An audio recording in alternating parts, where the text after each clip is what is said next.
Hi friends, welcome to Jeno, Jemica tasty Samayal. இன்னைக்கு நம்ம சிம்பிளான ஒரு மீன் குழம்பு தான் வந்து பார்க்க போறோம். அது எப்படி செய்யறதுன்னு பார்க்கலாம் வாங்க. அதுக்கு அடுப்புல வந்து ஒரு கடாய் வச்சுக்கோங்க. அந்த கடாயில வந்து 2 டேபிள் ஸ்பூன் நல்லெண்ணெய் ஆட் பண்ணிக்கோங்க. நல்லெண்ணெயில செய்யறனால குழம்பு நல்லா டேஸ்டா இருக்கும். எண்ணெய் ஹீட் ஆனதுக்கு அப்புறம் அதுல வந்து ஒரு 1/2 டீஸ்பூன் வந்து கடுகு உளுந்த பருப்பு ஆட் பண்ணிக்கோங்க. 1/2 டீஸ்பூன் வந்து வெந்தயம் ஆட் பண்ணிக்கோங்க. கடுகு வெந்தயம் நல்லா பொரிஞ்சதுக்கு அப்புறம் இதுல வந்து ஒரு 10 பல் பூண்டு வந்து ஆட் பண்ணிக்கோங்க. பூண்டை வந்து முழுசாகவே ஆட் பண்ணிக்கலாம். அடுத்து வந்து ஒரு கொத்து கருவேப்பிலை வந்து ஆட் பண்ணிக்கோங்க. சின்ன வெங்காயம் வந்து ஒரு கப் வந்து ஆட் பண்ணிக்கோங்க. சின்ன வெங்காயத்தில் செய்கிறனால இந்த குழம்பு வந்து நல்லா டேஸ்ட்டாக இருக்கும். சின்ன வெங்காயத்தை வந்து குறுக்க கட் பண்ணி ஆட் பண்ணிக்கோங்க. குட்டி குட்டியாக கட் பண்ணி கூட நீங்கள் ஆட் பண்ணிக்கோங்க. இந்த வெங்காயமும் வெள்ளைப்பூடும் வந்து நல்லா வந்து வணங்கணும், ப்ரௌனிஸாக வரணும். அந்த அளவுக்கு வந்து நல்லா வணக்கி விட்டுக்கோங்க. அடுத்து வந்து 2 பச்சை மிளகா வந்து ஆட் பண்ணிக்கோங்க. உங்கள் காரத்துக்கு ஏற்ற மாதிரி நீங்கள் பச்சை மிளகா வந்து ஆட் பண்ணிக்கலாம். நான் வந்து 2 பச்சை மிளகா ஆட் பண்ணியிருக்கேன்.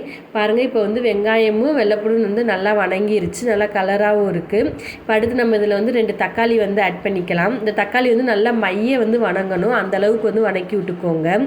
தக்காளி சீக்கிரம் வணங்குறதுக்கு நம்ம வந்து உப்பு வந்து ஆட் பண்ணிக்கலாம். அப்புறம் வந்து ஒரு 1/4 டீஸ்பூன் மஞ்சத்தூளும் தக்காளி வணங்குறதுக்கு ஏற்ற மாதிரி உப்பும் குழம்புக்கு தேவையான அளவு உப்பு சேர்த்து வந்து ஆட் பண்ணிக்கோங்க. நான் வந்து ஒரு டேபிள் ஸ்பூன் வந்து கல்லுப்பு வந்து ஆட் பண்ணியிருக்கேன். இப்போ இது ரெண்டும் வந்து நல்லா வந்து மிக்ஸ் ஆகி வந்து ஒன்றா வந்து ஒரு மசாலா மாதிரி வரணும், வெங்காயம் தக்காளி எல்லாம். பாருங்கள், இந்த அளவுக்கு வந்து தக்காளி வந்து நல்லா வந்து மைய வந்து வணங்கணும். வணங்கினதுக்கப்புறம் இதில் வந்து பொடியெல்லாம் வந்து ஆட் பண்ணிடலாம். இப்போ வந்து இதில் வந்து 1 டீஸ்பூன் வந்து மிளகாய்த்தூள், 1/2 டீஸ்பூன் மல்லித்தூள், 2 டேபிள் ஸ்பூன் வந்து குழம்பு மிளகாத்தூள் வந்து ஆட் பண்ணிக்கலாம். நீங்கள் எந்த குழம்பு மிளகாத்தூள் வேணாலும் ஆட் பண்ணிக்கலாம்.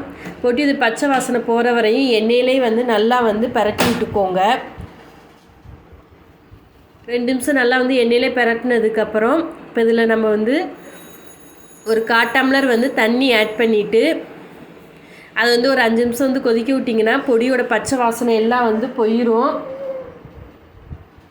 நல்லா வந்து கலந்து விட்டுக்கோங்க. இது ஒரு 2 நிமிஷம் வந்து நல்லா கொதிக்கட்டும். பாருங்கள், இந்த அளவுக்கு வந்து நல்லா கொதித்து எண்ணெயெல்லாம் வந்து பிரிஞ்சு வந்துருச்சு. இந்த மாதிரி மசாலா வந்ததுக்கப்புறம் அடுத்து நம்ம வந்து புளி தண்ணி வந்து ஆட் பண்ணிக்கலாம். ஒரு லெமன் சைஸ் புளியை வந்து கரைச்சி எடுத்து வச்சுக்கோங்க. அந்த புளி தண்ணியை வந்து இதில் வந்து ஆட் பண்ணிக்கலாம்.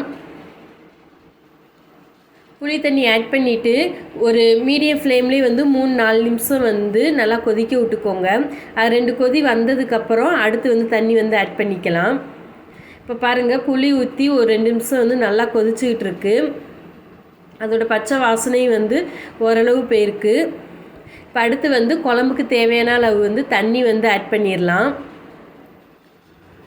நீங்கள் மீன் குழம்புக்கு வந்து கொஞ்சம் தண்ணியாக இருந்தால் தான் நல்லாயிருக்கும். அதனால் உங்களுக்கு குழம்புக்கு எவ்வளோ வேணுமோ அந்த அளவுக்கு தண்ணி ஆட் பண்ணிக்கோங்க.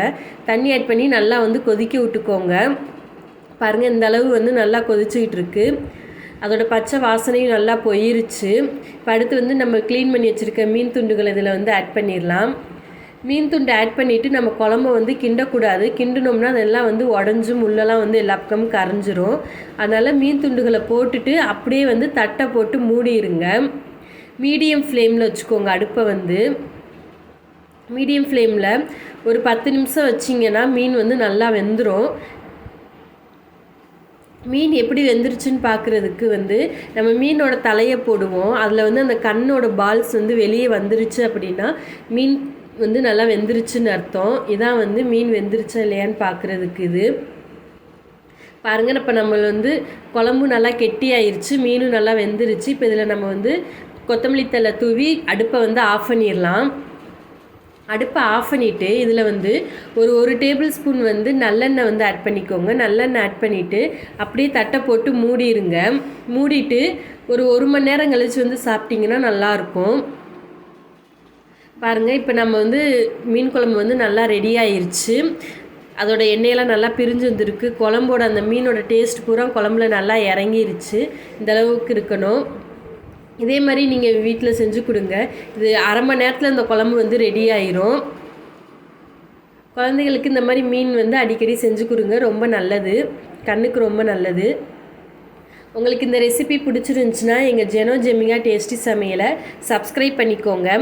லைக் பண்ணுங்கள், ஷேர் பண்ணுங்கள், கமெண்ட் பண்ணுங்கள். தேங்க்யூ.